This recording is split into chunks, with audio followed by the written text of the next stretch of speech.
feel like I should have just gone live with this. Because the kids are settled down, but I know as soon as I fucking hit that live button, the kids are going. Anyway.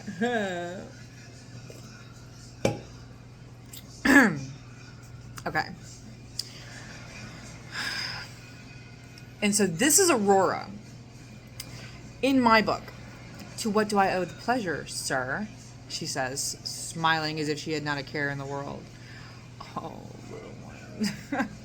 I wanted to come introduce myself and see what someone such as yourself was doing out on Bourbon Street this time of night. I threw every bit of honey drip bullshit as I could into my obvious insinuation that she was far too young to be in an establishment as such. Blah, blah, blah, blah, blah. Thought there was something different about you, little Luna, I say, smirking with playful disrespect.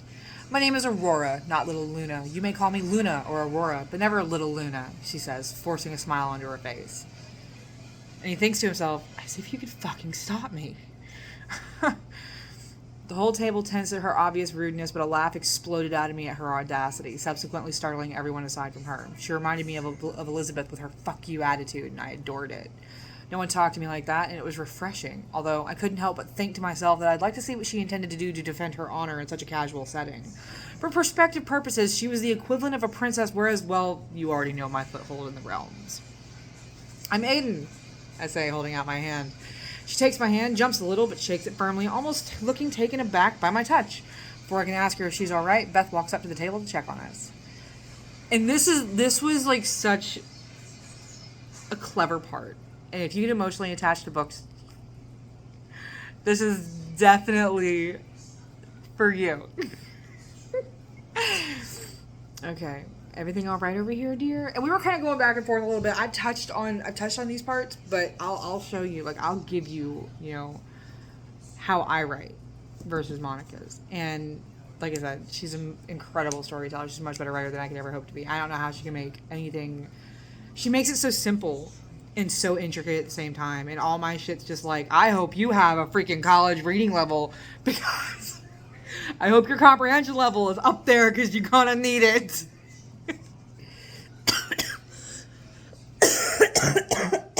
As I choke on my hair. Anyway, Beth's melodic voice like honey to my ears. I was introducing myself to Aurora here. She's the soon-to-be Luna of a werewolf pack in Tennessee, always looking to make friends. I'm Elizabeth, she says, holding her hand out to Aurora. Ah, yes, that's my Beth. Never missing a beat. Nice to meet you. You must be his better half, Aurora says as she laughs and winks at Beth. The muscle beneath my left eye twitched. I felt a touch jealous, admittedly, regardless of gender or species. I wasn't particularly fond of anyone attempting to charm my fiancé, especially so blatantly. My thought process was interrupted by Beth laughing, and dare I say it was like music to my wretched human heart. And although it only further ignited my envy, I couldn't help but be grateful that someone could make her feel a genuine emotion past her irritability with me. Beth laughs and smiles at me. On that, I believe we can both agree, though he's not nearly as bad as he thinks he is. As if she knew what I was about to say. I shut my mouth and took a deep inhale of my cigarette, suddenly feeling a bit petty. If only either of them could fathom. Of course she's the better half. I'm one of the worst people to have ever existed. Realistically, I don't deserve to be in the company of such saint-like beings. Aurora could be a mass murderer with a cult that calls babies as her pact of origin, and she would still not hold a candle to the horrors I've committed. He can't be all bad if he landed a catch like you. Let's be honest, if he was entirely awful, you wouldn't be with him, Aurora says as she smiles at Beth and me. Beth blushed profusely and my eye began to twitch again. And here's Aurora's thought process. Too bad she's taken. She's quite lovely. Slams his hand on the table. So tell me, Aurora, are you here with a lover of your own? He must be quite something. I took a drink from a waiter's tray as it passed and took a nonchalant sip.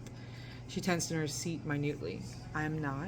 He remains back at home at the pack. It's nothing serious. Nothing serious.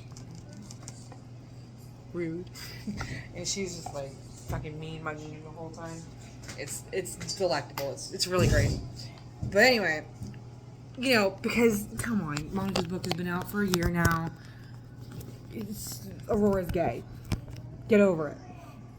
Yeah, at least till Ascension. Anywho, already 5 minutes. I don't care. I don't care. I don't care. I don't care. My process videos are long. I need them. I'll go back and watch them, even if you won't.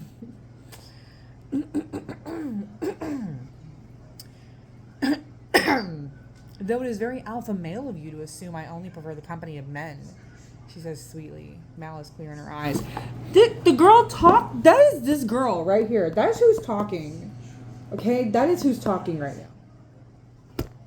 I don't know if you know. You probably don't know. But you need to know. It's really important that you know. Because we're about to touch on it. Okay. Let's see.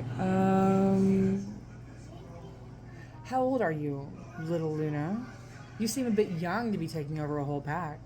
I question, quirking an eye up, smirking as I do. I'm old enough to eat cornbread without choking on it. Thank you, Courtney, for that line. My little cousin Courtney gave me that line. I was like 12 when she was 10.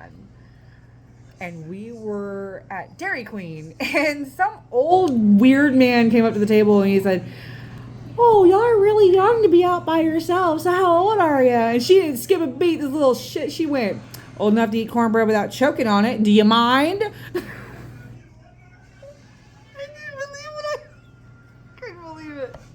So I had to use it in here. I had to. We wolves mature quite quickly. I wouldn't expect you to know. She snaps, her mask slipping briefly. Because that's a big thing. That's a big thing. That's a really important thing. Really big. Yeah. You could probably read Oblivion, and then Her Truth, and then Cataclysm, and then Her Deceit, and then Ascension. Because this happens the same time frame as this. Oblivion happens just before this book. Like, this is like November before the January of this book. Because this starts in January. And this is in November. Like 2 months prior. You're supposed to be watching your show, sir. Hey! Watch your show!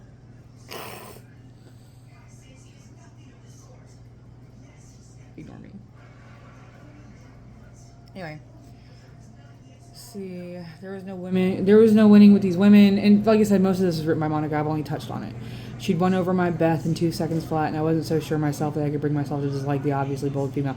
And when I tell you she can turn a plot note into pages, the plot note prompt that she had for this is they went out on the town. There's your job. I love it. It's beautiful. It's a heart. I love it. I'm showing everybody. Okay, go draw me some more. You're awesome. Yeah, Bless you. Dear Mommy, I love you. Mommy, it says, Dear Mommy, I love you. I love you. Thank you, baby. Yeah, it said, Dear Mommy, I love you. Okay. Bless you again. Skylar, close the bedroom door so it's not keeping your brother awake. Where was I? Oh, anyway. The plot note that I have to be quiet. My dad's trying to sleep. My bad. I just get hyped. Sorry. The plot note that I left for Monica for this section was we went out, like Solomon and Elizabeth go out in the town. They're at a restaurant. They're eating dinner, and then enter Aurora and Co. stage right. That was it. And she ran with it. And I love that she ran with it. Because when I rewrite it, she wrote in like, what, 10 pages? And when I rewrite it, I'm going to easily double it. I was shifting long before anyone else in my pack my age. Comes to being an alpha female. But again, you wouldn't understand, she says, laughing sarcastically. And then, so... Excuse you.